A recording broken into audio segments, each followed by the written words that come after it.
Olá! Quem nunca ouviu em um filme ou no jornal a frase "confirmado foi uma correspondência de DNA"? Parece que ali o caso se encerra, é o veredito final.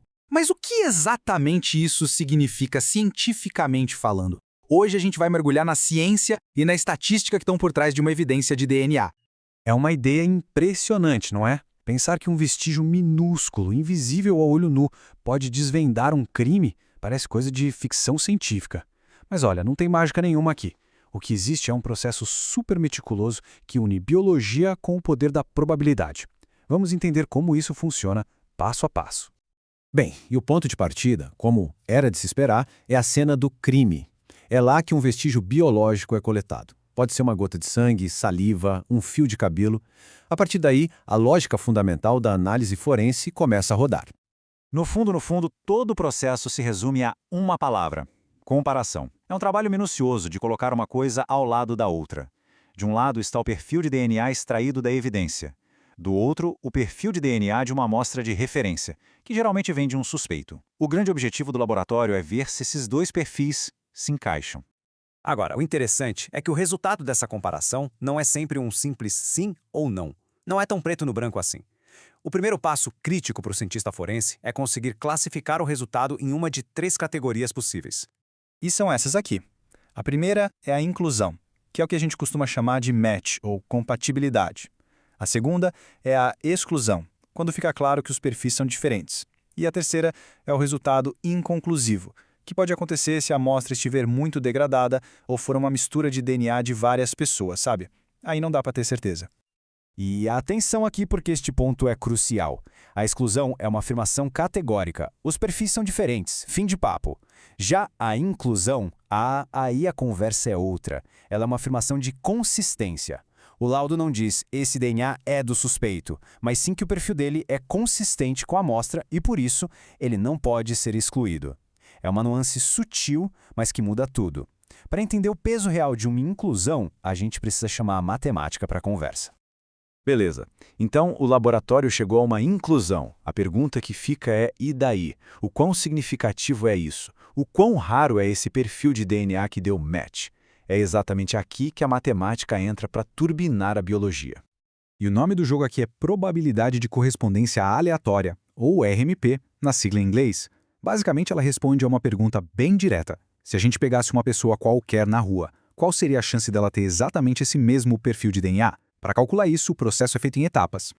A primeira etapa é entender a frequência alélica. Para simplificar, pensa na popularidade de um sobrenome. Assim como o Silva é muito mais comum que, sei lá, Fagundes, alguns marcadores genéticos, os alelos, também são mais comuns que outros. E os cientistas sabem disso porque estudam bancos de dados genéticos de populações enormes. A segunda etapa usa uma regra estatística conhecida como o princípio de Hardy-Weinberg.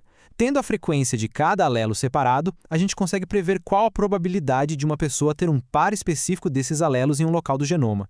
É como saber a chance de ter o ingrediente P e a chance de ter o ingrediente Q.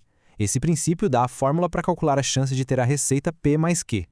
E aí vem a grande jogada, a regra do produto.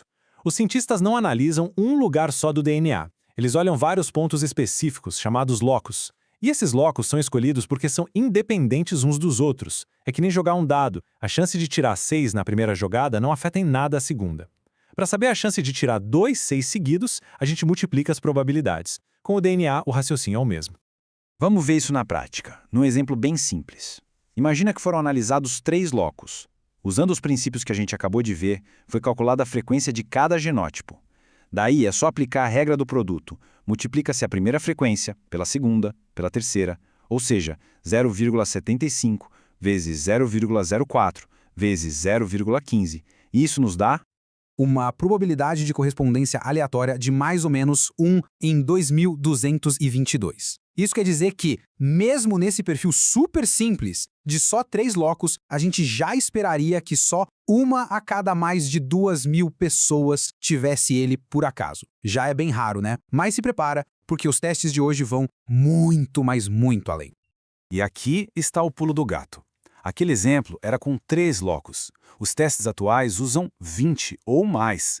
E quando a regra do produto é aplicada a tantos marcadores independentes, a probabilidade de uma correspondência ao acaso despenca para números que a gente mal consegue imaginar. 1 em 50 quintilhões. Para ter uma ideia, isso é um número com 18 zeros depois dele.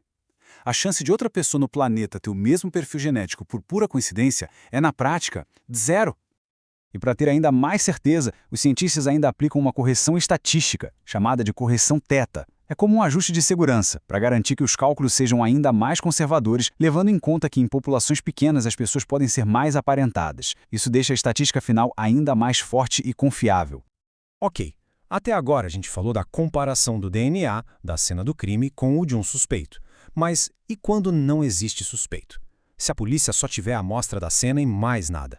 Bom, é aí que os bancos de dados genéticos entram em campo. Pensa nesses bancos de dados como se fossem bibliotecas digitais gigantescas, só que de perfis genéticos. Eles guardam milhões de perfis e um software fica rodando ali dia e noite, sem parar, procurando qualquer conexão. É uma ferramenta poderosíssima para gerar pistas que, de outra forma, seriam impossíveis de encontrar. A maioria desses sistemas, como a nossa rede integrada de bancos de perfis genéticos aqui no Brasil, funciona com base em dois grandes arquivos. De um lado, o índice forense, onde ficam os perfis de DNA de fontes desconhecidas que foram coletados em cenas de crime. Do outro lado, o índice de criminosos, com os perfis de pessoas já condenadas, ou seja, de fonte conhecida. E o software fica o tempo todo cruzando os dados, comparando cada perfil desconhecido com todos os conhecidos. E essa busca automática pode dar alguns tipos de resultado, os chamados hits. O mais comum é o que liga uma cena de crime a uma pessoa já cadastrada. De repente, a investigação ganha um nome. Mas também existe o hit que conecta duas cenas de crime diferentes, o que pode indicar um criminoso em série. Além disso, esses bancos são fundamentais para identificar restos mortais, conectando-os a perfis de familiares de pessoas desaparecidas. Não dá para negar, é uma tecnologia com um poder imenso. E como se diz, com grandes poderes, vem grandes debates. Isso nos leva direto para a discussão social e ética sobre o uso desses bancos de dados genéticos. Uma das primeiras preocupações que surgem é, claro, a privacidade. Mas é importante entender o que exatamente é armazenado. O perfil de DNA forense não é o nosso genoma completo. Ele se baseia em regiões do DNA que são ótimas para a identificação, mas que não revelam informações sobre características físicas, como a cor dos olhos, nem sobre predisposição a doenças. É muito mais parecido com uma impressão digital genética do que com um prontuário médico. Mesmo assim, a discussão é super importante e necessária. As grandes questões são: quem deve fornecer amostras? Sob quais circunstâncias isso é justo? Como garantir que esses dados estejam totalmente seguros? E talvez o mais importante, como usar essa ferramenta de forma equitativa sem que ela acabe vigiando desproporcionalmente certas comunidades? E tudo isso nos leva a essa pergunta fundamental que não tem resposta fácil. Conforme a tecnologia avança, como a gente encontra o equilíbrio entre o imenso poder do DNA para resolver crimes e a necessidade de proteger os direitos e as liberdades de cada um? Entender a ciência por trás de um match é o primeiro passo para que a sociedade possa ter essa conversa tão crucial. Fica aí uma reflexão para todos nós.